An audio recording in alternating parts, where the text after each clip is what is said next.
13 திரும்ப எங்கட தலையில கட்டாதைங்கோ என்று சொன்னதுக்கு சிவசங்கர் மேனன், சுரேஷ் பிரமச்சந்திரன், பி சைலண்ட் எங்களுக்கு தெரியும் உங்களோட மக்களுக்கு என்ன தேவை என்று சொன்னதாக கஜேந்திரன் சொன்னார். நாவுக்கரசு அவர்களும் என்ன சொல்றாருன்னா, இல்ல இலங்கைக்குள்ள சீனா வந்து கொண்டு போது நீ எங்களை பாவிச்சு உண்ட நலனை காப்பாற்று. முள்ளிவாய்க்கால் காலத்துக்கு பின்னால் சுயநிர்ணய உரிமை, தமிழீழம், வட்டுக்கோட்டை தீர்மானம், 77 பொது வாக்கெடுப்பு போன்ற அரசியல் சொற்கள் தமிழ் அகராதியிலிருந்து நீக்கப்பட்டிருக்கின்றன. இந்த பொது வேட்பாளர் நிறுத்தப்பட்டதுல இந்த சொல்லு நீக்கப்பட்டதற்கு இந்தியாவை சாந்தப்படுத்துறது ஒரு காரணமா இருந்ததா? எழுத்தாளர் நிலாந்தன் பதில் சொல்லி இருக்கிறார். எல்லோரையும் திருப்திப்படுத்த வேண்டிய தேவை எங்களுக்கு இருக்கின்றது.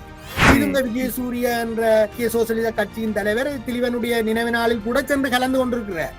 எங்களுடைய குறுமினவாதிகளுடைய மத்தியதர வர்க்கத்தினுடைய சிந்தனை பார்வை இந்த மாதிரியான விஷயங்களை பார்ப்பதே இல்லை, மறுத்து விடுவார்கள். இந்த காலத்தில் நீங்கள் கைது செய்யப்பட்டு ஒரு தமிழீழ விடுதலை புலியாக உங்களை நீதிமன்றத்தில் நிறுத்தினால் சிங்கள நீதவான் உங்களை சிறையில் இருந்தே கற்க அனுமதிப்பார்.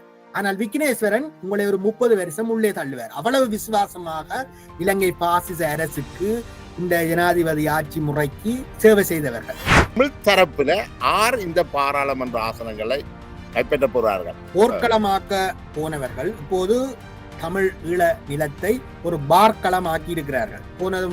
போன முறை சுமந்திரன் நிராகரிக்கப்பட்டது போல பலர் நிராகரிக்கப்படுவார்கள்.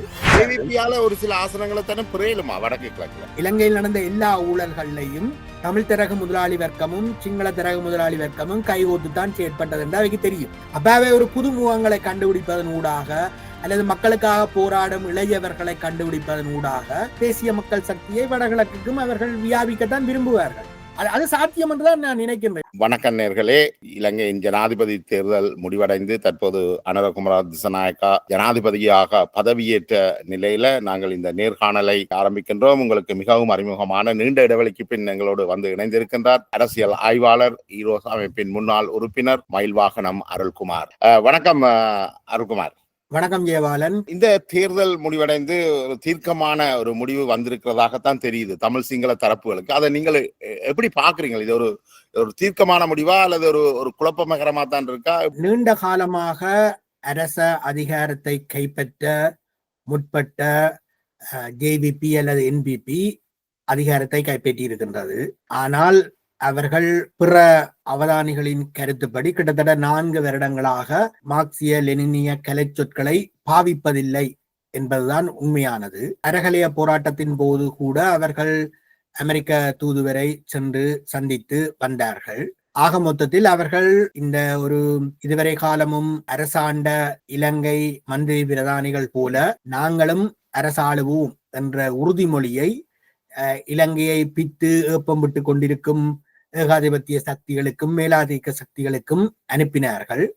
அதுபோல உள்நாட்டில் ஊழல் ஒழிப்பு மற்றும் ஒரு மாற்றம் போன்ற சில வார்த்தை ஜாலங்களால் மக்கள் அவர்களை நம்பி வாக்களித்து ஜனாதிபதி மாளிகைக்கு அனுப்பி இருக்கின்றார்கள். இதே அலையோடு பாராளுமன்றத்தையும் கைப்பற்றுவார்கள். நீங்கள் ஒரு பாராளுமன்ற தேர்தல் ஜனநாயகத்தில் நம்பிக்கை கொண்ட ஒருவர் அல்ல. அதே சமயம் நீங்கள் குறிப்பிட்டது போல என்பிபி ஜேவிபி தங்களுடைய இடதுசாரி தன்மையை கைவிட்டிருக்கு என்றது பெரும்பாலும் ஒரு ஏற்றுக்கொள்ள. அவர்கள் சில கூறுகள் இருக்கலாம், இடதுசாரி கூறுகள், ஆனால் அது பெரும்பாலும் கைவிடப்பட்டிருக்கு. இன்றைக்கு இந்த சூழல் தானே அதிகாரத்தை கைப்பற்றதுக்கு இதுதான் வழி என்ற நிலைமை உலகெங்கும் வந்துட்டுதல்ல. இப்ப இங்க பார்த்தவன் சொன்னால் இலங்கைக்கு வெளியில உலக சர்வதேச ரீதியா பார்த்தோம்னா அமெரிக்காவிலையும் சரி ஐரோப்பாவிலையும் சரி ஸ்டேட்டஸ் கோ அந்த இடதுசாரி அந்த சிஸ்டத்துக்கு எதிரான ஒரு போக்கு கொண்டு இருக்குதானே. அந்த போக்கு இங்கே ஒரு தாக்கத்தை ஏற்படுத்தி இருக்கா? இல்லை, நீங்கள் சொல்லும் போக்குகள் பங்களாதேஷில் நடந்தது ஒரு அறகலைய மாதிரி ஒரு விஷயம். அங்கு 6 லட்சம் பேருக்கு வேலை வாய்ப்பு வழங்கி நாடு முன்னேறி கொண்டிருக்கின்றது என்று சொன்ன அரசியல் தலைவரை 6 கோடி பேர் வேலையற்று தெருவில் நின்ற 6 கோடி பேர் வீட்டுக்கு அனுப்பினார்கள் என்பது பத்திரிகை செய்தி. அந்த பிராந்தியம் பற்றி அரசியல் கவனத்தை வைத்திருக்கும் ஆய்வாளர்கள் அல்லது அறிஞர்களுடைய கருத்துப்படி இந்தியா தனது அண்டை நாடுகளை ஒரு பெரியண்ணன் தகுதியில் கவனித்து வரும் என்றும் அந்த கவனத்தில் ஆசியா மீதான தனது மேலாதிக்கத்தை எப்போதும் கண்காணித்து நிலைநிறுத்தி வரும் அமெரிக்கா திருப்தியற்று போகும்போது சில வேளை நேரடியாகவே அங்கு தலையிடும் என்றும் அதுவிதமான ஒரு தலையீட்டை பங்களாதேஷில் செய்து தனக்கு பிடித்தமான நோபல் பரிசு பெற்ற ஒருவரை பதவியில் அமர்த்தி அவருக்கு ஒரு பொன்முடிப்பும் கொடுத்திருக்கின்றது என்று சொல்லப்படுகின்றது. மறுபுறத்தில் நீங்கள் மேற்கு ஆப்பிரிக்காவுக்கு சென்றால் அவை கிட்டத்தட்ட 7 நாடுகள். 7 நாடுகளும் ஒரு காலத்தில் பிரான்சின் நேரடி ஆக்கிரமிப்பில் இருந்தன. பின்பு தோழர் மாவோ குறிப்பிடுவது போல முன்கதவால் வெளியேறி பின்கதவால் வந்துவிட்டனர் என்ற வழிகாட்டலுக்கு அமைய பிரான்ஸ் அவர்களிடம் தொடர்ந்து தனக்கு தேவையான தனது மின்சார உற்பத்திக்கு தேவையான யுரேனியம் போன்ற கனிம வளங்களை குறைந்த விலைக்கு கொள்ளையடித்துக் கொண்டிருந்தது. அவற்றுக்கு எதிரான கிளர்ச்சிகள் நீங்கள் குறிப்பிடுவது போல் பாராளுமன்ற அதிகாரத்தை கைப்பற்றுவதன் ஊடாக வரவில்லை, இராணுவ சதி புரட்சிகள் ஊடாக வந்திருக்கின்றது. அதற்கும் நான் சொல்வது போல அவதானிகள், ஆப்பிரிக்க விசேஷ அவதானிகள் ரஷ்யா அவர்களுக்கு ஆயுத தளவாட இராணுவ உதவிகளை செய்ததென்றும் சீனா அவர்களுக்கு நிதியுதவி செய்ததென்றும் அதனால் சீட்டமடைந்த பிரான்ஸ் 2000 போர் வீரர்களை உக்ரைன் களத்துக்கு அனுப்பியுள்ளது என்றும் சொல்கின்றார்கள். நீங்கள் குறிப்பிடுவது சரி. இப்போது ஒரு வித்தியாசமான சூழல் நிலவுகின்றது. பல்துருவ உலக ஒழுங்கு வந்திருக்கின்றது. இந்த பல்துருவ உலக ஒழுங்கிலும் கேந்திர முக்கியத்துவம் உள்ள நாடு என்பதால் இலங்கையும் இந்த பல்துருவ ஆக்கிரமிப்புக்கு உள்ளாயிருக்கின்றது. மக்கள் விருப்பம் என்றது 2ஆம் பட்சம். மக்கள் விரும்பி தெரிவு செய்தாலும் ஒருவரை அவர்களுடைய விருப்பம் என்றது 1வது பட்சம் அல்ல. நீங்கள் ரொம்ப நல்லவர். மக்கள் விருப்பம் என்பதற்கும் இலங்கை இந்த போலி சுதந்திரம் அடைந்து இந்த பாராளுமன்ற வெஸ்ட்மினிஸ்டர் முறையோ அல்லது 78ஆம் ஆண்டு ஜேஆர் கொண்டு வந்த பிரெஞ்சு ஜனாதிபதி முறையோ இது எல்லாமே மக்கள் விருப்பத்தை கிஞ்சித்தும் கணக்கில் எடுக்காத விஷயங்கள். அவர்களுக்கு ஒரு தேர்தல் விஞ்ஞாபனத்தை அவர்கள் வைக்கக்கூடும். அந்த விஞ்ஞாபனங்கள் கூட மக்களின் அபிலாஷைகளையோ தேவைகளையோ பிரதிபலிப்பதில்லை. இல்ல, இப்ப என்னன்னா பேரளவிலான ஜனநாயகத்தை கூட இப்ப வழங்குறதுக்கான நிலைமை இல்லாத ஒரு சூழல் தானே உலக அரங்குல இருக்குது. நிச்சயமாக 78 ஜனாதிபதி ஆட்சி முறை, நிறைவேற்று அதிகாரம் கொண்ட ஜனாதிபதி ஆட்சி முறை என்பது பாசிசத்துக்கான அடிக்கல். அதில் எந்த சந்தேகமும் இல்லை. அவர்கள் தெளிவாக சொன்னார்கள், தமிழர்களுடைய கவலைகள், தமிழர்களுடைய எண்ணங்கள் எனக்கு தேவையில்லாத பிரச்சனை, அவர்கள் தமிழ்நாட்டுக்கு போய்விட வேண்டும் என்றுதான் அவர் தெளிவாக சொன்னார். பின்பும் அவர் தெளிவாக சொன்னார், பயங்கரவாதிகள் விசர்நாய்கள், அவர்களை நாய்களை நடத்துறது போலத்தான் நடத்துவேன் என்று தெளிவாக. அந்த நேரத்தில் ஜேஆர் இன்னொரு குறிப்பு வந்து 80களில் நீங்கள் 100 தமிழர்களை சுட்டால் அதில் ஒருவர் புலியாக இருப்பார் என்று இஸ்ரேல் மொசாட் சொன்ன அந்த வியாக்கியானத்தின் அடிப்படையில் நடந்தது. இன்றைக்கு அதை இஸ்ரேல்ல மிக தெளிவாக செய்து கொண்டிருக்கிறார்கள். இன்னும் தெளிவாக சொன்னால் பயங்கரவாத தடை சட்டத்தை இங்கிலாந்தில் இருந்தும் இப்படி விடுதலை போராளிகளை அல்லது தேசிய விடுதலை கோரும் இளைஞர்களை வேட்டையாடுவது என்பதனை இஸ்ரேலில் இருந்தும் இப்படி இஸ்ரேல் நேரடியாகவே வந்து பயிற்சி அளித்தது. அந்த நேரத்தில் அமெரிக்காவினுடைய உதவிகளை பெறுவதற்காக ஜேஆர் வெள்ளை மாளிகைக்கு சென்றார். அவர்களும் அங்கு வந்து அமெரிக்காவின் குரல் வானொலியை திறந்தார்கள்.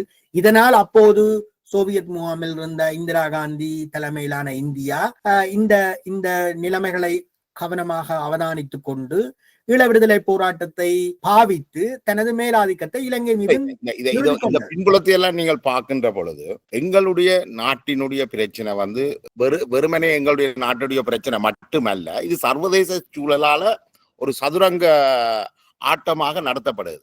எங்களோட தமிழீழ கோரிக்கையை ஹைஜாக் பண்ணினதும் சரி, அதுக்கு பிறகு தொடர்ந்து இப்ப நடக்கின்ற சம்பவங்களையும் பார்த்தால் நாங்கள் எல்லாருமே ஒரு பொம்மைகள் போல, அந்த நாட்டு மக்கள் ஒரு பொம்மைகள் போலத்தான் இயக்கப்படுகின்றோம் இல்லையா? நிச்சயமாக நீங்கள் சொல்வது சரி. ஏகாதிபத்திய சகாப்தத்தில் ஜனநாயகம் என்ற பேச்சுக்கு இடம் இருக்காது. மேலும் நாங்கள் ஒரு கேந்திர முக்கியத்துவம் வாய்ந்த ஒரு இடத்தில் இருக்கின்றோம், ஒரு தீவில் இருக்கின்றோம். மேலும் எங்களை யாரோடு நீங்கள் ஒப்பிடலாம் என்றால், எனது அறிவுப்படி 1920ஆம் ஆண்டிய சீனத்தோடு நீங்கள் ஒப்பிடலாம். புரட்சிக்கு முந்தைய சீன தேசத்தை எதுவிதம் 6 ஏகாதிபத்தியங்கள் பங்கு போட்டுக் கொண்டனவோ அது போன்ற ஒரு சூழ்நிலையை இலங்கை தீவு இப்போது சந்திக்கின்றது என்று வேண்டுமானால் சொல்லலாம். இன்னும் விவரமாக சொன்னால், சீனா அம்பாந்தோட்டையில் கொழும்பு துறைமுகத்தில் நிற்கின்றது. இந்தியா திருகோணமலையில் வடகிழக்கில் நிற்கின்றது.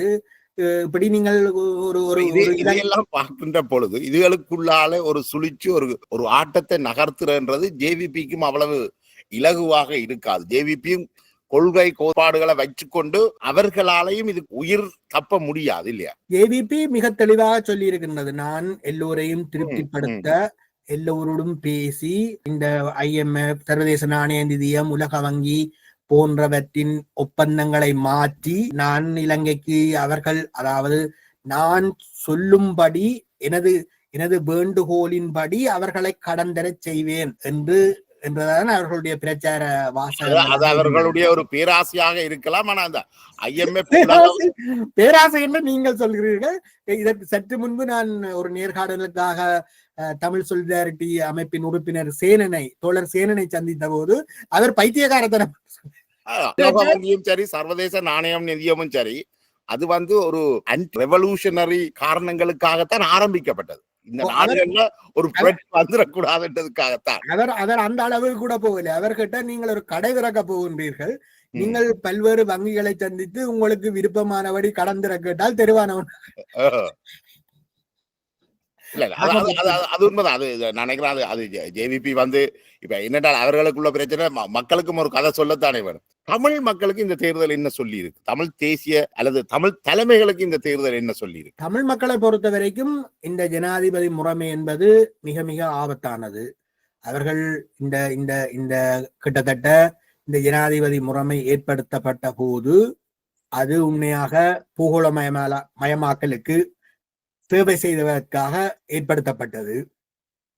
AR அதனை தெளிவாகவே சொன்னார். அதுதான் அவருடைய இலங்கையை சிங்கப்பூர் ஆக்குவேன் என்ற வாக்கியம். இலங்கையை சிங்கப்பூர் ஆக்குவதை தடுத்தது இந்த இளைஞர்களுடைய போராட்டம். அந்த இளைஞர்களுடைய போராட்டம் சரியோ பிள்ளையோ கிட்டத்தட்ட 30 ஆண்டு காலம் நீடித்தமையால் முழு இலங்கையிலும் கூட அவர்களால் சுரண்டலை நடத்த முடியவில்லை, பூகோளமயமாக்கலை செய்ய முடியவில்லை. அதன் காரணமாகவே மிலிந்த மொரகொட ரணில் இணைந்து ரீகெய்னிங் ஸ்ரீலங்கா என்ற திட்டத்தை முன்வைத்தனர். அந்த திட்டம் பரிசீலனையில் இருந்த காலத்திலேயே ரணில் மாத்தையோ தனது அதிகாரத்தை இழந்து விட்டார். அதன் பின் கிட்டத்தட்ட 2006ஆம் ஆண்டு அதிகாரத்துக்கு வந்த மஹிந்த ராஜபக்ச தன்னுடைய போர் திட்டத்தை மஹிந்த ராஜபக்ச ஒரு ராஜாஜி ராஜனாக தன்னை கற்பனை செய்து கொண்டு போரில் இந்த புலிகளை வீழ்த்தி விட்டால் எப்படி துட்டகைமினுவுக்கு ஒரு வரலாற்று பாத்திரம் இருக்கின்றதோ அப்படி ஒரு வரலாற்று பாத்திரம் தனது குடும்பத்துக்கு வெறும் என்று கணக்கு போட்டுக்கொண்டு அந்த யுத்த உதவிகளுக்காக சீனாவை சார்ந்து செயல்பட துவங்கினார். சீனாவும் பல பில்லியன் கணக்கான முதலீடுகளை அங்கு செய்தது. ஆக மொத்தத்தில் ஈழவிடுதலை போராட்டத்தை பயன்படுத்தி தனது மேலாதிக்கத்தை இலங்கை தீவில் நிறுத்தி கொண்ட இந்தியாவுக்கு இது ஒரு மிக பெரும் சவாலாக இருந்தது. உங்களுக்கு ஞாபகம் இருக்கலாம், நாங்கள் சிறு பையன்களாக இருந்த போது IPKF மட்டும் பெறவில்லை, அசோக் லேலன் வாகனங்களும் வந்தது. அது போன்ற ஒரு சந்தை கிட்டத்தட்ட IPKFோடு அந்த சந்தையும் திறந்து விடப்பட்டிருந்தது. இப்போது அதானி மூலதனம் பெறுகின்றது. அது காற்றாலையாக வந்த போது மன்னார் மக்களால், பூநகரி மக்களால் எதிர்க்கப்பட்டது. இப்போது அவர்கள் கொழும்பு துறைமுக மறுகட்டுமானத்தில் அமெரிக்க நிதி உதவியோடு நுழைந்துள்ளார்கள். ஆக மொத்தத்தில் இதில் ஆசியா மீதான அமெரிக்காவின் மேலாதிக்கம், இலங்கை தீவின் மீதான இந்தியாவின் மேலாதிக்கம் மற்றும் சீனாவின் மிகப்பெரிய திட்டங்கள், belt and road etcetera etcetera என்ற அவர்களுடைய திட்டங்கள், அதாவது அவர்கள் ஒரு ஏகாதிபத்திய போரை சமாளிக்க அல்லது தன்னுடைய முன்னேற்றத்தை தடுக்க இன்றைய மிகப்பெரிய ஏகாதிபத்தியமாக இருக்கின்ற, உலகத்தின் மிகப்பெரிய தொழில்துறை நாடாக இருக்கின்ற அமெரிக்கா செய்யும் சதிகளை முறியடிக்கவும், அல்லது தாய்வான் பிரச்சனையை தங்களுக்கு எதிராக திருப்பி விட்டாலோ அல்லது வியட்நாமுக்கு கொம்பு சீவி விட்டாலோ தங்களுடைய வழிகள் பாதிக்கப்படாமல் இருக்க அவர்கள் சில முன்னேற்பாடுகளை செய்கின்றார்கள். அந்த திட்டங்களில் பர்மா வருகின்றது, இலங்கை வருகின்றது, பாகிஸ்தான் வருகின்றது. மேலும் அவர்கள் தரை வழியாகவும் ஒரு பெரிய ஒரு வளங்கள் பாதையை திட்டமிடுகின்றார்கள், பல இணைப்புகளை செய்து என்று தோழர் இதயச்சந்திரன் அடிக்கடி சொல்லுவார். இது போன்ற பல்வேறு விஷயங்கள் நடந்து கொண்டிருக்கின்றது. இவை எல்லாவற்றிலும் இந்த இலங்கை தீவு என்பது ஒரு மைய புள்ளியாக இருக்கின்றது. ஏனென்றால் அதனையும் இப்ப கிட்டத்திலும் ப்ளூம்பர்க் எழுதியுள்ளது. ஏனென்றால் தெற்கு ஆசியாவின் மிகப்பெரிய வளங்கள் துறைமுகம் கொழும்பு துறைமுகம் என்று. அதாவது இந்தியா என்பது பெரிய நாடாக இருக்கலாம், இந்தியாவில் பல துறைமுகங்கள் இருக்கலாம், ஆனால் ஆழ்கடல் துறைமுகமான கொழும்பில் இருந்துதான் கப்பல் இறக்குமதி சார்ந்த நிறைய வளங்கல்கள் கொழும்பில் இறக்கப்பட்டு பின்பு சிறு கப்பல்களால் இந்தியாவுக்கு மாற்றப்படுகின்றது என்பது எங்கள் அனைவருக்கும் தெரிந்த விடயம். இந்த சர்வதேச சதிராட்டத்தில் இலங்கையை பயன்படுத்துறதுக்கு தமிழ் தரப்பு மிக நன்றாக பயன்படுத்தப்படுகிறது, குறிப்பாக இந்தியாவால். அது 77ஆம் ஆண்டு எங்களுடைய விடுதலை போராட்டத்தோடைய ஆரம்பமாகிவிட்டது. இன்றைக்கு நடந்து முடிந்த தேர்தலையும் அவர்களுடைய கைங்கரியங்கள் இருப்பதாக பேசப்படுகிறது. அது அதற்கு முக்கியமான எங்களுடைய மத்தியதர வர்க்க சிந்தனை கோளாறு இருக்கின்றது. தோழர் மாவோ அடிக்கடி சொல்லுவார், தோழர் மாவோவின் மிக புகழ்பெற்ற மேற்கோள் புரட்சி என்பது இரவு விருந்தல்ல என்று சொல்வார். எங்களுடைய சிந்தனை சிற்பிகளுக்கு விடுதலையும் தேவை, அதேவேளை ஒரு குஜுக்தியால் ஒரு குறைந்த உழைப்பில் அல்லது உழைப்பே அற்று விடுதலையை பெற்றுக் கொள்ள வேண்டும், சந்துக்குள்ளால் சைக்கிள் ஓட வேண்டும் என்பது போன்ற திட்டங்கள் இதனை தொடக்கி வைத்ததில் நாங்கள் சார்ந்து செய்யப்பட்ட ஈரோஸ் அமைப்பின் நிறுவனர் ரத்ன சபாபதிக்கு பெரும் பங்கு இருக்கின்றது. அவர் இந்த அரசியல் வட்டத்துக்குள் 76ஆம் ஆண்டு தமிழ் மக்களை ஆயுத போராட்டத்தின் பக்கம் பலஸ்தீன பயிற்சிகள் ஊடாக திசை திருப்ப முனைந்த போது அவர் தெளிவாகவே சொன்னார், சோவியத் யூனியனின் நண்பனான இந்தியா முற்போக்கு பாத்திரம் ஆற்றும் என்று. இந்து மாகடற் பிராந்தியத்தில் சோவியத்தின் நண்பனான இந்தியா முற்போக்கு பாத்திரம் ஆற்றும் என்று. பின்பு இந்த வழியை பின்பற்றி தன்னையும் தனது அமைப்பையும் கிட்டத்தட்ட அழித்துக் கொண்டு வர்றான் ஈழ மக்கள் புரட்சிகர விடுதலை முன்னணியின் தலைவர் கௌரவ செயலாளர் கந்தசாமி பத்மநாபா அவர்கள். இன்றும் அந்த வழி தொடர்கின்றது. நான் கூறிய இந்த சம்பவங்கள் நடந்து இந்தியா எங்களுக்கு பயிற்சி அளித்த காலத்தில் கிட்டத்தட்ட 84ஆம் ஆண்டளவில் யாழ் பல்கலைக்கழகத்தில் ஒரு உதவி விரிவிரியாளராக இருந்த திருநாவுக்கரசு அவர்கள் சில புத்தகங்களை எழுதுகின்றார். அது கிட்டத்தட்ட ஒரு அபியாச கொப்பி. நீங்கள் குறிப்பிட்டவர் தற்போது இந்தியாவில் அடைக்கலம் பெற்றுள்ள திருநாவுக்கரசு இங்கு அவரே தமிழரசு கட்சியை லண்டனில் கைப்பற்ற முயற்சித்த அந்த புலிகளுடைய அவருக்கு பல்கலைக்கழக கவர்ச்சி இருந்தமையால் அவருக்கு ஒரு சிஷ்ய பரம்பரையும் உருவாகி இருக்கின்றது.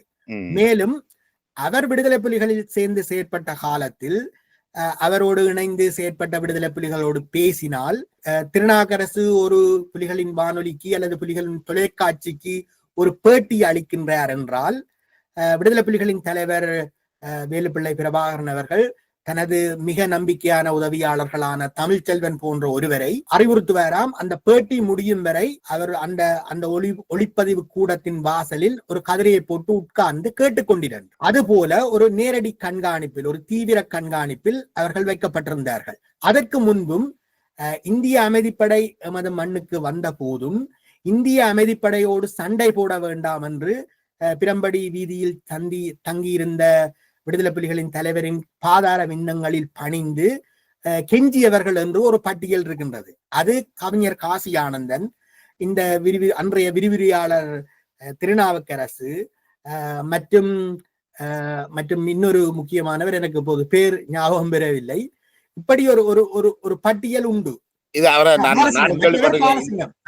பாலசிங்கம் இந்த மாத்தாண்டன் அல்லது இவன் கட்டையனுக்கு சொன்னா ஒன்றும் விளங்குது இல்லை என்று சொல்லி ரன்னி யுத்தத்தின் கடைசி காலகட்டத்தில் இவர் தலைவரை திட்டி தீர்த்ததாகவும் ஒரு அரசல் புரசலாக செய்திகள் இருக்குது. அப்படி ஒரு அதாவது விடுதலை புலிகளை ஒரு சமரச சகதிக்குள் தள்ளிவிட்டு, இன்னும் சொல்ல போனால் ரோவினுடைய உயர் அதிகாரியாக இருந்த ராமனின் வாக்குப்படி பலஸ்தீனம் ஜசீர் அரபாத் இல்லாத பலஸ்தீனம், அண்ணன் பிரபாகரன் இல்லாத தமிழீழம் என்ற ஒரு கணக்கு கூட இவர்களுக்குள் இருந்திருக்கலாம். இவையெல்லாம் இந்த தமிழ் பொது வேட்பாளர் என்ற திட்டத்தை அறிமுகப்படுத்தினதில் இவர் முக்கியமானவர் நினைக்கிறேன். நிச்சயமாக அதுக்கு முதல் அவர்கள் இன்னொரு திட்டத்தை அறிமுகப்படுத்தினார்கள். அதுதான் துவாரகா மீள்வருகை. துவாரகா மீள்வருகைக்கும் இவர்களுக்கும் தொடர்பு இருந்ததா? துவாரகா மீள்வருகை கூட இவருக்கு நேரடியாக தொடர்பு இருந்ததோ என்னவோ எனக்கு தெரியவில்லை. காசி ஆனந்தன் தான் அதனுடைய பிள்ளையார் சொல்லியே போடுகின்றார், நெடுமாறன் தான் கண்டதாக சொல்லுகின்றார். ஆனா தற்போது அவர்கள் அதை உள்வாங்கிக் கொள்ளல நினைக்கிறேன். அந்த கபலீகர திட்டத்தை விடுதலை புலிகளின் அப்பாவி ஆதரவாளர்களின் சொத்து பத்துக்களை ஏமாற்றி பறிக்கும் அந்த திட்டத்தை முறியடித்ததில் எங்களுடைய சாவகச்சேரி ஆதார வைத்தியசாலை வைத்திய அர்ச்சகர் ராமநாதன் அர்ச்சுனாவுக்கு பெரும் பங்குண்டு.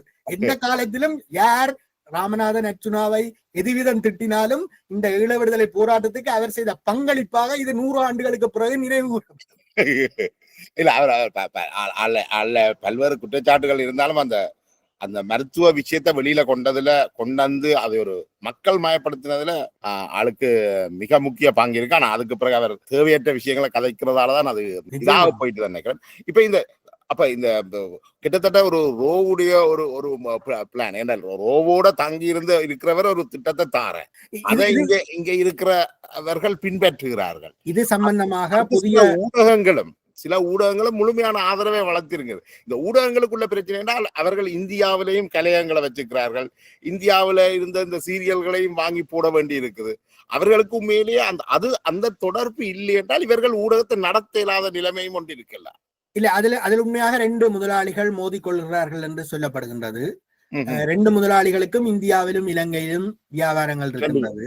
ஒரு முதலாளி இலங்கையில் அடித்து துரத்தப்பட்ட அரசியல்வாதிகளின் பினாமியாக செயற்படுகிறார் என்றும் சொல்லப்படுகின்றது.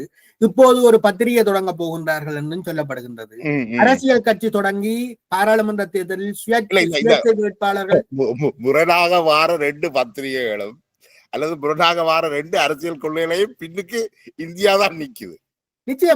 நிச்சயமாக இந்தியாவை பொறுத்த வரைக்கும் ஈழ தேசிய விடுதலை முன்னணி காலத்தில் இருந்து இயக்கங்களை அழைத்து நீங்கள் அனைவரும் ஒன்றாக வர வேண்டும் என்று அறிவுரை சொல்வார்கள். ஒன்றாக ஈழ தேசிய விடுதலை முன்னணியாகவோ அல்லது புலிகளின் தலைமைக்கு கீழ் எல்லோருமோ திரண்டு சென்றால் வழிகாட்டலை கொடுப்பார்கள். அந்த வழிகாட்டலுக்கு சவால் விட்டால் அல்லது இந்த வழிகாட்டலால் எங்களுக்கு தமிழீழம் கிடைக்காது, சுயநிர்ணய உரிமை கிடைக்காது, திம்பு கோரிக்கையை நீ நிராகரித்தது பிழை, அல்லது இன்னும் நல்ல உதாரணம் சொல்ல போனால் சுரேஷ் பிரேமச்சந்திரன் 2009க்கு பிறகு முன்னைய பாராளுமன்ற உறுப்பினர் சுரேஷ் பிரேமச்சந்திரன் சிவசங்கர் மேனனிடமோ அல்லது இன்னொரு உயர் அதிகாரியிடம் இந்த 13 திரும்ப எங்கட தலையில கட்டாதீங்கோ, இந்த 13 கொண்டு போய்தான் நானும் எனது கட்சியும் நாசமா போனாங்கள் என்று சொன்னதுக்கு சிவசங்கர் மேனன் சுரேஷ் பிரேமச்சந்திரன் பி சைலண்ட், எங்களுக்கு தெரியும் உங்களோட மக்களுக்கு என்ன தேவை என்று சொன்னதாக நான் சொல்லவில்லை. இன்றும் பாராளுமன்ற உறுப்பினராக இருக்கும் கஜேந்திரன் இன்பத்தமிழ் வானொலிக்கு அளித்த பேட்டி, அந்த கலந்துரையாடலில் நானும் கலந்து கொண்டிருந்தேன், அதில் சொன்னேன். அப்ப அதே சுரேஷ் பிரேமச்சந்திரன் தான் திருப்பி இப்ப பொது வேட்பாளரோட நிற்கிறார், இந்தியா கொடுத்த பொது வேட்பாளரோட. அதற்கும் காரணம் இருக்கின்றது. மக்களிடமிருந்து ஒரு காலத்தில் மிகுந்த செல்வாக்கோடு இருந்த இளைஞர் தலைவர்களில் ஒருவரான சுரேஷ் பிரேமச்சந்திரன் இந்திய அமைதி படை காலத்தில் இழைத்த குற்றங்களுக்கு சுயவிமர்சனத்தை முன்வைக்கவும் இல்லை, மக்கள் முன் மண்டியிட்டு மன்னிப்பு கேட்கவும் இல்லை. அதனால் அவர்கள் செல்லா காசாக மாறிவிட்டார்கள். மறுபுறத்தில் இந்தியா கிட்டத்தட்ட 2009க்கு பிறகு தமிழ் தேசிய கூட்டமைப்பை ஒரு இந்திய நாட்டமைப்பாக பேணி வந்தது. இந்திய நாட்டமைப்பு என்ற அந்த தமிழ் தேசிய கூட்டமைப்பு இப்போது ஒரு சிதறுண்ட ஒரு நெல்லிக்காய் மூட்டையாக மாறிவிட்டது. ஆக மொத்தத்தில் அவர்களுக்கு இன்னொரு நெல்லிக்காய் மூட்டை தேவைப்படுகின்றது. அப்போது அந்த நெல்லிக்காய் மூட்டையை எதுவிதம் கட்டுவது என்று அவர்கள் சிந்தித்து பார்த்தால் அவர்களுக்கு பத்தி எழுத்தாளர் நிலாந்தன் கிடைக்கின்றார், திருவோணமலையில் ஒரு ஜதீந்திரா கிடைக்கின்றார், வழிகாட்டலுக்கு ஒரு பேராசிரியர் திருநாக்கரசு கிடைக்கின்றார். திருநாக்கரசு பெரிய தடிமனான புத்தகங்களையும் எழுதியுள்ளார். இது போன்ற பேராசிரியர் பொங்குதமிழ் கணேசலிங்கம் அவர் மீது பாலியல் வன்புணர்வு குற்றச்சாட்டு வழக்கு நடந்தது. அந்த வழக்கில் குற்றச்சாட்டை சுமத்தியவர்கள் நீதிமன்றத்தில் பிரசன்னமானதால் அவர் குற்றவாளி இல்லை என்று சொல்லப்பட்டது.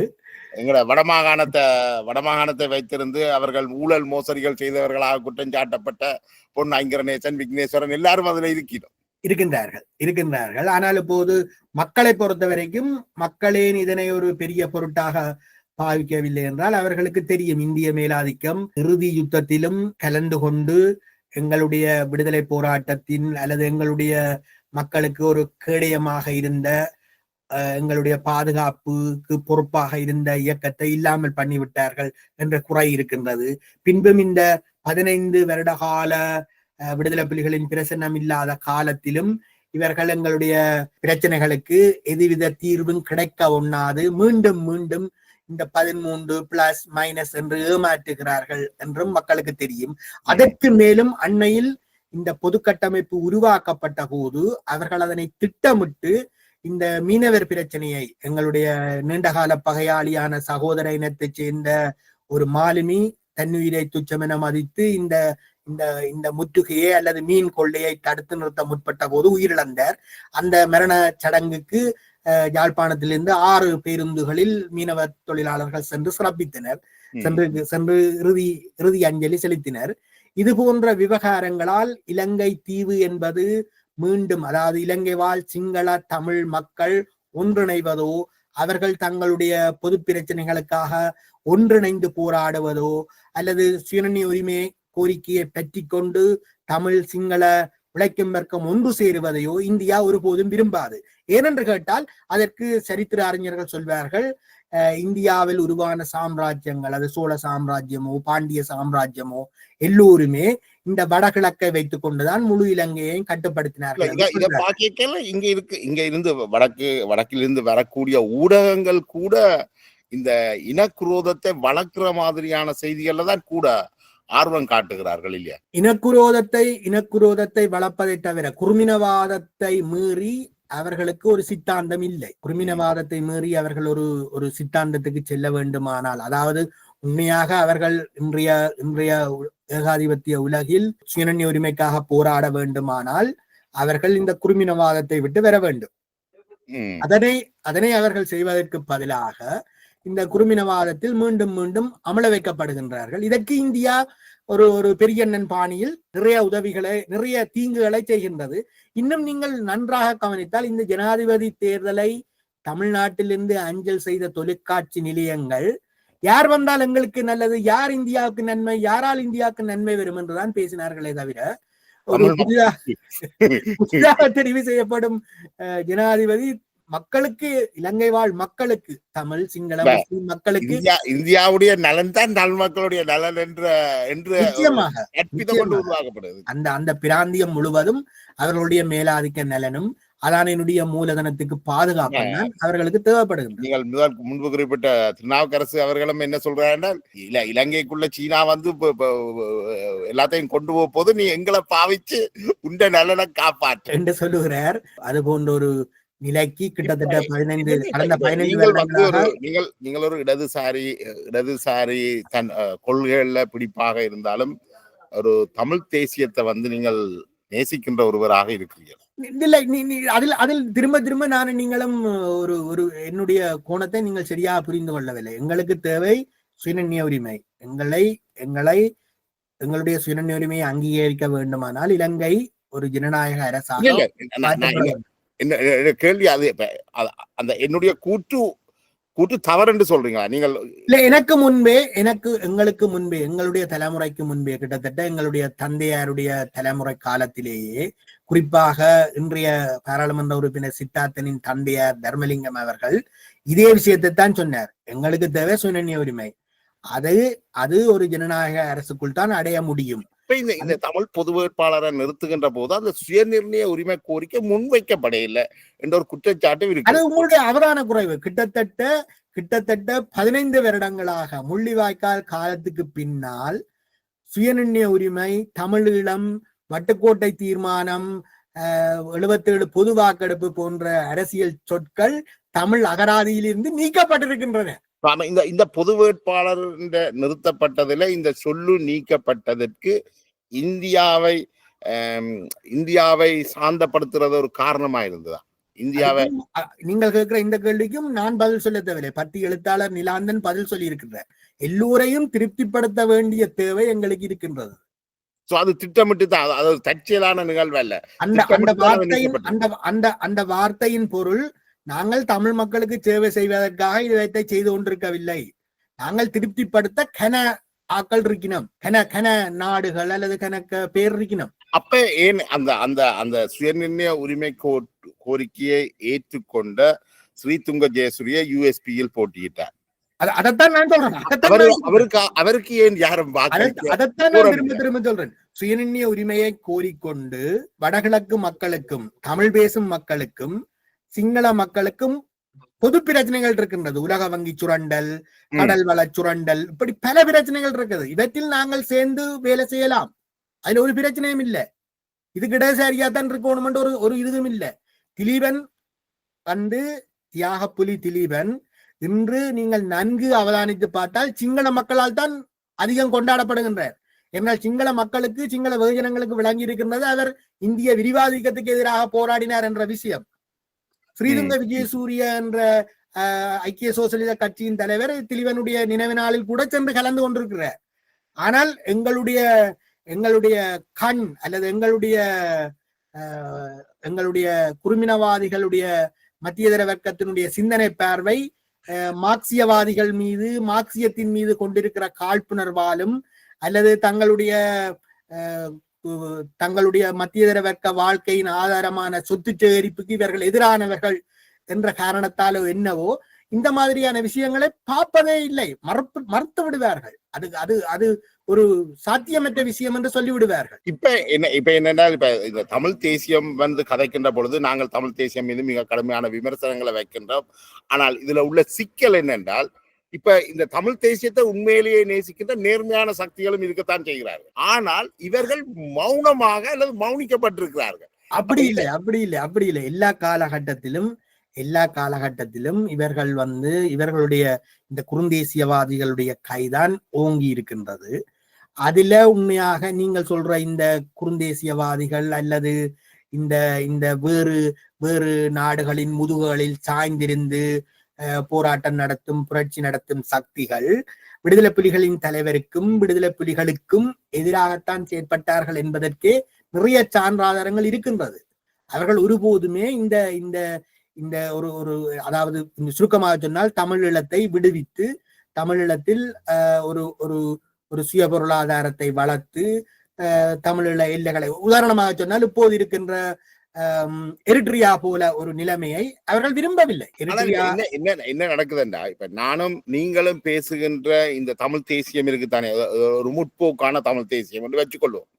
அந்த தமிழ் தேசியம் போலி என்றும், போலி தமிழ் தேசியத்தை முன்னெடுக்கிறவர்கள் தாங்கள் தான் உண்மையான தமிழ் தேசியம் என்றும், அவர்கள் அதுக்கு அவர்கள் பாவிக்கின்ற இந்த புலிக்கொடி, தேசிய தலைவர் பிரபாகரன், மற்றது இந்த தனிநாட்டு கோரிக்கை, இதுகளை பயன்படுத்திக் கொள்வார். இதை நீங்க புலம்பெயர்ந்த நாடுகள்லையும் பாக்குறீங்க. அவர்கள் தான் இந்த பொது வேட்பாளரை கொண்டு நிறுத்தி இந்த போலி தமிழ் தேசியத்தை இயக்கி கொண்டிருக்கிறார். இதுல இருந்து உங்களை அடையாளப்படுத்த இதற்கு நான் சொல்லக்கூடிய நல்ல பதில் என்னவென்றால், இவர்கள் அன்னை இருந்த காலத்திலே என்ன செய்த வேண்டும் பார்க்க வேண்டும், அல்லது இதையை பற்றி நீங்கள் அன்னையோட நெருங்கி செயற்பட்டு இன்றும் அவருக்காக அல்லது அவருடைய பாதையை எப்படி தொடர்வது என்று சிந்தித்துக் கொண்டிருக்கிற அல்லது கஷ்டப்பட்டு கொண்டிருக்கிற அல்ல அதனால் மனச்சிதைவு மற்றும் துன்பங்களுக்கு ஆளாயிருக்கிற விடுதலை புலிகளின் உண்மையான தொண்டர்களோடு பேச வேண்டும். அவர்கள் நீங்கள் குறிப்பிடுற இந்த ஆக்களை பற்றி சொல்லிவிடும். இப்ப துவாரகா பிரச்சனை வந்த போது துவாரகாவில சம்பந்தப்பட்ட ஆக்களை பற்றி உண்மையாக வெளிச்சக்திகளை விட, உங்களை போன்ற பத்திரிகையாளரை விட அல்ல எங்களை போன்ற கருத்து சொல்லுவவர்களை விட விடுதலை புலிகளின் உண்மையான தொண்டர்கள் நிறைய பேட்டிகளை அளித்தார்கள், நிறைய விஷயங்களை அம்பலப்படுத்தினார்கள். அவர்களுக்குத்தானே உண்மையா சந்தோஷமா இருக்கணும் துவாரகா திரும்பி வந்து. அப்படி இந்த விவகாரத்திலும் அதாவது இந்திய உண்மையாக சிலர் அதனை மிக அழகாக சொல்வார்கள். ஈரோஸ் அமைப்பின் புரட்சிகர நிறைவேற்று குழு உறுப்பினராகவும் பின்பு விடுதலை புலிகளின் பிரதான பேச்சாளர்களில் ஒருவருமாக இருந்த பாலகுமாரன் அண்ணன் 2004 கடைசி பகுதியில் பிரான்சுக்கு வந்தார்.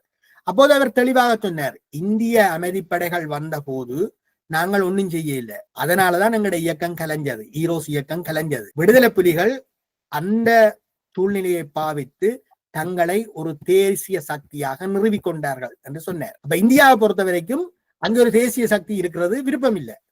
இந்தியாவுக்கு அங்கே யார் இருக்க வேணும்? பேராசிரியர் திருநாகரசு அல்லது பரந்தன் ராஜன், சுரேஷ் பிரேமச்சந்திரன், இன்னொரு என்ன சக்தி எல்லாம் அங்க இருக்க வேணும். அவர்களுக்கு ஒரு கட்டத்துல உமாமேஸ்வரோட கூட சரி வரையில. இப்ப இந்த தமிழ் தேசியம், இந்த தமிழ் பொது வேட்பாளர் இந்த தேர்தலில் வாங்கின அடி இருக்குத்தானே, இதுக்கு பிறகு இவர்கள் மீள தலைக்கிறதுக்கான வாய்ப்புகள் இருக்கா அல்லது இது ஒரு முடிவுக்கு வருகுதா? இல்ல அவைக்கு இப்ப என்னன்னா, இப்ப அவைக்கு இருக்கிற பிரச்சனையை நீங்க பார்க்கணும். உண்டு சுமோ ஒரு கொழும்பு சுமோ விக்னேஸ்வரன் ரெண்டு பேர்ட்டையும் பழைய வரலாற்றை பார்த்தீங்கள் என்றால், அவ கொழும்புல இந்த ஈழ விடுதலை போராட்டத்தை சற்றேனும் அக்கறைக்கு எடுத்துக்கொள்ளாது, கவனத்தில் எடுத்துக்கொள்ளாது கொழும்பில சீவிச்சு கொண்டு வந்த கொழும்பர். கஜேந்திரகுமார் கூட ஒரு கொழும்பர். அதிலும் குறிப்பாக விக்னேஸ்வரன், அந்த காலத்தில் நீங்கள் கைது செய்யப்பட்டு ஒரு தமிழீழ விடுதலை புலியாக உங்களை நீதிமன்றத்தில் நிறுத்தினால் ஒரு சிங்கள நீதவான் உங்களுடைய கல்வி தகமைகளை பரிசீலித்து அல்லது உங்களுடைய குடும்ப பின்னணியை பரிசீலித்து உங்களை சிறையில் இருந்தே கற்க அனுமதிப்பார். ஆனால் விக்னேஸ்வரன் உங்களை பயங்கரவாத சட்டத்தின் எல்லா பிரிவுகளிலும் கோர்த்து உங்களை ஒரு 30 வருஷம் உள்ளே தள்ளுவார். அவ்வளவு விசுவாசமாக இலங்கை பாசிச அரசுக்கு, இந்த ஜனாதிபதி ஆட்சி முறைக்கு சேவை செய்தவர்கள். ஏன் இலங்கை அரசு இந்த தேசிய ஒடுக்குமுறையை செய்கின்றது என்பதனை நீங்கள் மீண்டும் மீண்டும் நினைவுபடுத்தி பார்க்க வேண்டும். இலங்கை அரசு ஒரு முதலாளித்துவ புரட்சிக்கு தேவையான மூலதன வறட்சி கொண்டிருந்தது. ஏனென்றால் அங்கு உருவான உபரியை இந்த பிரிட்டிஷ் சாம்ராஜ்யம் அள்ளி கொண்டு வந்து விட்டது. அப்ப எம்ஜியான ஒரு கஜானாவை வச்சுக்கொண்டு ஒரு அதிகார கைமாற்றம் தான் அங்க நடந்தது. அந்த அதிகார கைமாற்றத்துக்கு பிறகு ஜே.ஆர். ஜெயவர்தனா நிதியமைச்சராக இருந்த போது 52ஆம் ஆண்டே உலக வங்கிட்ட கையெண்ண துவங்குறார். உலக வங்கி அப்படி கை கொடுத்த எல்லா நாடுகளுக்கும் வெச்ச நிபந்தனை பெருந்தொழில்களில் ஈடுபடக்கூடாது நிபந்தனை இந்த தொடக்கம். அப்ப கிட்டத்தட்ட இன்னொரு விஷயத்தை நீங்க பார்க்கணும். கோபால பிள்ளை அமதலிங்கம், அகிலன் கதிர்காமர் போன்ற பொருளாதார நிபுணர்கள் அல்லது பொருளாதார ஆசை கொஞ்சம் தத்துணிவாக மேடைகளில் பேசக்கூடியவர்கள் ஒரு விஷயத்தை திரும்ப திரும்ப சொல்கின்றார்கள். இன்று உருவாகி இருக்கும் பிரச்சனை இன்றைக்கு உருவான பிரச்சனை அல்ல. கிட்டத்தட்ட போலி சுதந்திர காலத்துல இருந்து 47 இருந்து இந்த பிரச்சனை இருக்குது. என்ன பிரச்சனை என்றால் ஏற்றுமதியை விட இறக்குமதி அதிகம், 20 மடங்கு அதிகம். அப்ப நீங்க மகாபராக்கிரம காலத்துல நெல்மணிகளை ஏற்றின நாட்டில, ஏற்றுமதி செய்த நாட்டில ஏன் இந்த பிரச்சனை வந்த? அது நீங்கள் அதிகரிக்கிற குடிசன தொகைக்கு ஏற்ற மாதிரி வேலை வாய்ப்புகளை வழங்கி விவசாய முறைமையை மாற்றி நீங்கள் உங்களோட நாட்டை வளர்த்து சென்றிருக்கணும். அது எதுக்குமே உலக வங்கி உங்களை அனுமதிக்காது என்றால் அது கடன்களால் கட்டி போடப்பட்டுள்ளது. கடன்களால் அரசியல்வாதிகளை கட்டி போட்டுள்ளது. அப்ப நீங்கள் நேஷனல் போட்டு கொண்டு ஒரு ஜே.ஆர். வந்தாலும் சரி, சூட் போட்டு கொண்டு ஒரு ரணில் வந்தாலும் சரி, ஆர் வந்தாலும் சரி, அவர் உலக வங்கிக்கு தான் சேவை செய்ய போறார். இப்ப நீங்க சொல்றீங்க இந்த சிவா சின்னப்படி போன்ற 10 எழுத்தாளர்கள் பரவசப்படுகிறோம், ஒரு ஏழை தொழிலாளியின் மகன் வந்து விட்டார் ஆட்சிக்கென்று. இதே கேள்வியை நான் தோழர் சேனன் என்ற கேட்ட போது அவர் நக்கல் அடிக்கிறார். அப்ப பிரேமதாசா என்ன எங்க இருந்து வந்தவர்? கண்டி ராசதானியில இருந்து வந்தவர் என்று கேட்டார். அது மட்டும் இல்ல, நேற்று பதவியேற்பு விழாவில கூட ஒரு பகுதியை சொல்லி சிரிக்கணும். இவர் சஜித் பிரேமதாசா பதவிக்கு வந்திருந்தால் ரேஞ்ச் ரோவர்ல வந்திருப்பார். இவன் ஒன்றும் அப்படி ஒன்றும் புலவிடையில லெக்சஸ்ல வந்தவர். அப்ப இப்படியான சேவர்களைத்தான் அவர்கள் ஜனாதிபதியாக கொண்டு வருவார்கள். அப்படி ஜனாதிபதியாக அல்லது பாராளுமன்ற முறை என்பது, அதாவது இப்ப இன்னும் சொல்ல போனால் எங்கட கஜேந்திரகுமார் பாராளுமன்றத்தை போர்க்களமாக்க சென்ற கஜேந்திரகுமார், சம்மன் எல்லோரும் வசதியாக மறைப்பது. உங்களுக்கு சொல்றது ஒரு நாடு இரு தேசம் என்று சொல்லிவினோம். அதுக்கு முதல் சொல்லிவினோம் தமிழரசு கட்சி என்று உங்களுக்கு காதில பூ குத்திவினோம். ஆனா உண்மையாக இந்த ரெஜிஸ்டர்ட் நேம் பெடரல் பார்ட்டி என்று. 6வது திருத்த சட்டம் பற்றி தேர்தல் பிரச்சார மேடைகள்ல இந்த தமிழினத்தை காக்க கடந்த 15 வருடங்களாக பாராளுமன்றம் போய் வந்து கொண்டிருக்கும் எந்த பிரமுகராவது உங்களுக்கு சொல்லி இருக்கிறார்களா? 6வது திருத்த சட்டம் ஏன் கொண்டு வரப்பட்டது என்று சொல்லி இருக்கிறார்களா? அப்ப இவர்களை எப்படி உங்களுடைய பிரதிநிதிகள் என்று நம்புவீர்கள்? மற்ற இன்னொன்று, ஜனாதிபதி ஆட்சி முறை நான் நிராகரிக்கிறேன். ஜனாதிபதி ஆட்சி முறையை நான் ஏன் நிராகரிக்கிறேன் என்று என்றால், அந்த பெரம்பர் லோயர் பொன்னற்ற பேரன் சொல்றார், இந்த ஜனாதிபதியா ஒரு தமிழன் வர முடியாது, ஆனா முடியாத நிராகரிக்கிறேன். நல்ல காரணம். பாராளுமன்றத்துக்கு சரி, இப்ப தமிழ் பேசும் முஸ்லிம்கள், மலையகத்தில் இருக்கும் தமிழ் பேசும் தமிழர்கள் எல்லாரையும் கூட்டி காட்டி 50 சீட் எடுத்துட்டோம். மேக்சிமம் 50 தான். என்ன 50 சீட்டை வச்சுக்கொண்டு நீங்க பார்லிமெண்ட்ல என்ன செய்யணும்? 44 சீட்டை வச்சுக்கொண்டு 2006ஆம் ஆண்டு பார்லிமெண்ட்ல ஜேவிபி ஒன்னும் செய்ய முடியல. கடைசியா ஜேவிபி செய்த ஒரு நல்ல காரியம், சுனாமி கட்டமைப்புக்கு வடகிழக்கு என்று தனிய ஒரு அமைப்பு உருவாக்க முயற்சித்தவ. அந்த அமைப்பை இலங்கை அரசு பெர்மிட் பண்ணிட்டு அனுமதிச்சுட்டு அதை எதிர்த்து ரிசைன் பண்ணி போட்டு போனவர் அன்றைய விவசாய அமைச்சரான இன்றைய ஜனாதிபதி. நீண்டு கொண்டு போது கடைசியாக பாராளுமன்றத்தையும் அவர்கள் கைப்பற்றுவார்கள் என்றுதான் தோழர் சேனன் சொல்லுவார். தமிழ் தரப்புல இந்த பாராளுமன்ற ஆசனங்களை கைப்பற்ற போறார்கள். ஸ்ரீதரன் இந்த இதுல ஒளிஞ்சிட்டார். லண்டன் கற்பக விநாயகர் கோயில்ல லண்டன் பிள்ளையார் கற்பக விநாயகர் இவரை காப்பாற்றுவாரா? நீங்கள் ஒரு விஷயத்தை அனுமதிக்கணும். போர்க்களமாக்க போனவர்கள் இப்போது தமிழ் ஈழ நிலத்தை ஒரு பார்க்களம் ஆக்கி இருக்கிறார்கள்.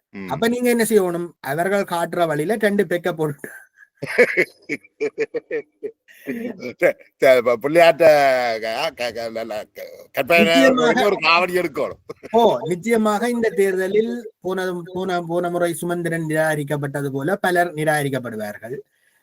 ஜேவிபி பெரும்பாலும் இந்த கரைபடிந்த கரங்களை விட்டுவிட்டு புதிய கரங்களை வடகிழக்கில் தேடி ஊழலற்ற ஆட்சி அமைப்போம், தமிழர்களையும் சரணிகர் சமானமாக நடத்துவோம் என்பது போன்ற முழக்கங்களால் அமைச்சர் டக்ளஸ் தேவானந்தாவின் பாசையில் சொன்னால் சாத்தியமான முழக்கங்களை வைத்து மக்களை அணிதிரட்டி தாங்களும் சில பாராளுமன்ற உறுப்பினர்களை அங்கு பெற வேண்டும் என்று முயற்சிப்பார்கள். ஒரு சில ஆசனங்களை தானே பெறலுமா வடக்கு கிழக்குல? நிச்சயமாக பெற முயற்சிப்பார்கள். ஏனென்றால் அவர்களுக்கு ஒரு விஷயம் தெரியும். என்னென்றால் வெள்ளிர பக்கம் வாக்கு விழுகிறதுக்கான வாய்ப்பு இல்ல. அப்படி இல்ல. தமிழ் மக்கள் மத்தியில் இந்த தமிழ் பாராளுமன்ற உறுப்பினர்களாக இவ்வளவு காலமும் இருந்தவர்கள் பற்றி எப்படி தெற்கில மைந்த குடும்பத்துக்கு அல்லது ரணில் கூட்டத்துக்கு இருக்கிற மரியாதை தான் இருக்குதுன்னு அவைக்கு தெரியும்.